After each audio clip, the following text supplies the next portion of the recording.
Hi, welcome to the course on how to invest in gold. My name is Jalpan and I have been fascinated with economics, the monetary system, and gold for the past 5 years. I learned that because of the world we live in and the way money works, gold is a critical part of an individual's investment portfolio. Gold offers certain advantages that other forms of investments, such as the stock market, does not. However, there is a right way and right time to invest in gold. After making losses by investing in gold at the wrong time few years ago, I learned everything I could and created a template for investing in gold that made me a 20% return in a month during the early part of 2016. After teaching some friends and family, I decided to share the knowledge with more number of people. Hence, I created this course. At the end of this course, you will learn why it is important to invest in gold.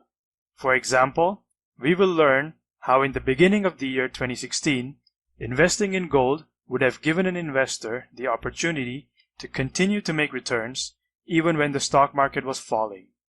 We will also learn technical analysis, which will help us buy low and sell high. This knowledge, combined with the knowledge of what factors affect the price of gold, are key to investing in gold profitably. That's what I'm going to show you. I will also share step-by-step instructions and cheat sheets on how to invest in physical gold and gold mining stocks. So go ahead and click on enroll, and let's learn all about investing in gold and the benefits it has to offer. Alright, so let's get started. Before we invest in gold, we must first understand how our global monetary system works and what role gold plays in it. Let's start by looking at how money originated.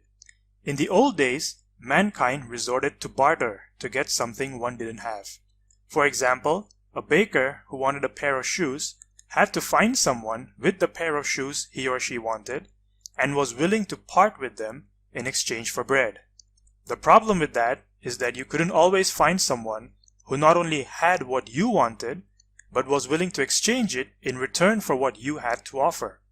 Hence, money was invented so that you could buy whatever you wanted in exchange for money, and the person who you bought it from could use the money to buy whatever he or she wanted. This made transactions much simpler. Throughout history, several objects have been used as money, including spices, seashells, grains, livestock, and even salt. However, each of these had their drawbacks. For example, spices could vary from place to place. They are not uniform. Seashells and grains have the same problem. Livestock, on the other hand, are not divisible. Moreover, they cannot live forever. Hence, it's very hard to save money and transfer it from generation to generation if livestock is used as money. It became clear that for something to be used as money, it had to be durable. It had to last for long periods of time. It also had to be divisible, so that different amounts of it can be used depending on the size of the transaction. Thirdly, it also had to be limited in quantity. Otherwise, too much money could be created compared to the amount of goods and services in circulation. Number 4, money had to be something that had intrinsic value. This means that the object itself has some use and hence is desired and wanted. 5, it had to be uniform. If an object used as money differed from place to place, it would be possible that one may not be as useful and desired as another. Lastly, any object used as money must have widespread acceptance. It must be desired and accepted by a large number of people. Taking into account all the characteristics required for something to be used as money, gold and silver were found to be most suitable for use as money. They are durable and don't get damaged or rusted and corroded easily. They are divisible. Coins of several different sizes and shapes can be made with them. Gold and silver are also limited in quantity and not as abundant as other metals such as copper and aluminium. Gold and silver also have intrinsic value. They are metals that can conduct electricity and hence are used in the electronics and medical industries. For example, it is estimated that a single mobile device contains 50 milligrams of gold. Silver has antibacterial properties, and for this reason it is used in water purification. Gold coins were first struck in 550 BC in Lydia and played an important role as money, directly or indirectly, up until 1971.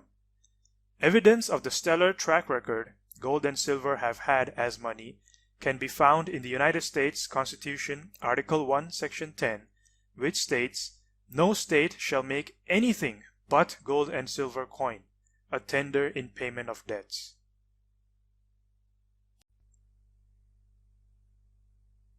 As we saw, gold coin was first struck as money in 550 BC.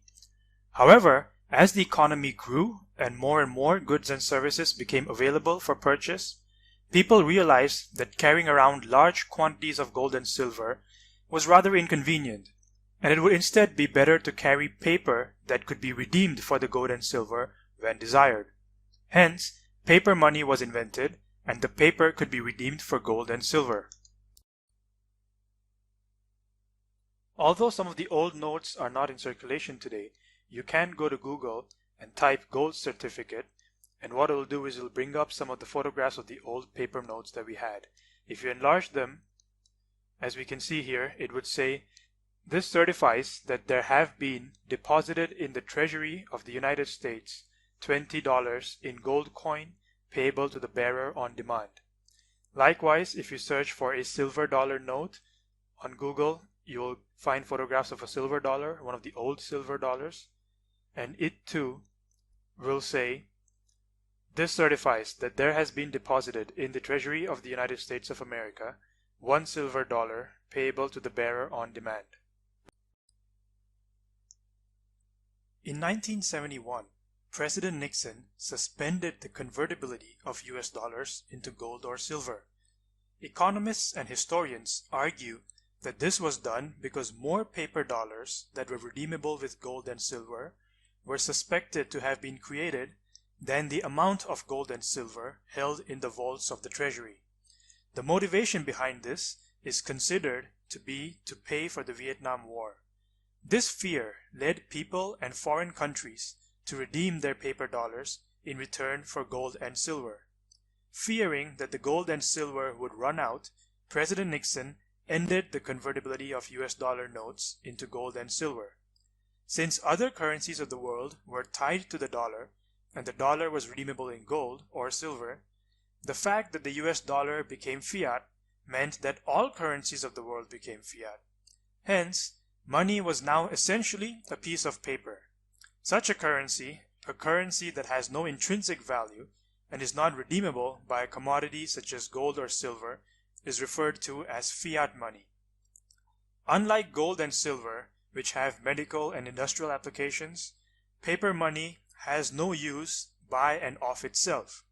It's just a piece of paper. Its value is determined by what and how much it can buy and whether people will accept it in exchange for goods. Unlike gold and silver, which have to be mined, fiat money can be printed at will. If there's more money in circulation than the amount of goods and services, it will then take more money to buy each of these goods and services. In other words, the prices will go up. An increase in the supply of money is referred to as inflation. If inflation is more than the increase in the amount of goods and services in the economy, it causes prices to rise, because there is a lot of money chasing just a few goods. The opposite of inflation, or the reduction of the money supply, has the opposite effect and is referred to as deflation. Around the world, central banks set their monetary policy and control the supply of their money. For example, the Federal Reserve in the United States sets the monetary policy and controls interest rates with regards to the US dollar.